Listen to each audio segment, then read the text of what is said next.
வணக்கம் மக்களே, நான் தான் உங்கள் மாடி நம்ம பேஜை சப்ஸ்கிரைப் பண்ணாதவங்க சப்ஸ்கிரைப் பண்ணிவிட்டு இந்த வீடியோ பிடிச்சிருந்தா ஒரு சின்ன லைக் மட்டும் கொடுத்துருங்க மக்களே. நார்மலாக நீங்கள் வந்து என்ன சாப்பிட்டீங்க, ஹெவி ஃபுட்டுன்னு சொல்லி பிரியாணி, சிக்கன் பிரியாணி, மட்டன் பிரியாணி, மீன், ப்ரான் இதெல்லாம் சாப்பிட்றீங்க மக்களே. அதெல்லாம் சாப்பிட்டுட்டு கடைசியில் செரிமானத்துக்கு வந்து ஸ்ப்ரைட்டோ ஒன்று கொடுப்பீங்க, ஸ்ப்ரைட்டோ செவனப்போ ஏதாவது ஒன்று குடிப்பீங்க.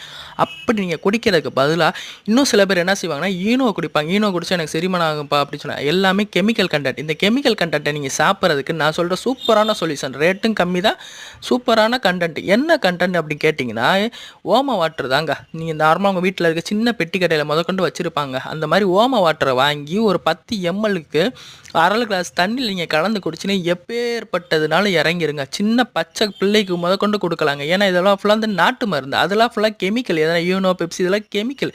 ஈனோவில் என்ன எழுதியிருக்குன்னா 12 வயசுக்குள்ளே இருக்க குழந்தைகள், பாலூட்டும் தாய்மார்கள், ப்ரெக்னென்ட் லேடிஸ் 3 பேர் சாப்பிடக்கூடாதுன்னு இருக்குங்க. ஆனால் ஓம வாட்டர் அப்படிலாம் கிடையாதுங்க, யாருனாலும் சாப்பிடலாம். இதெல்லாம் நாட்டு மருந்து ஐட்டம். தெரியாத மக்கள் தெரிஞ்சுக்கோங்க. நன்றி, வணக்கம்.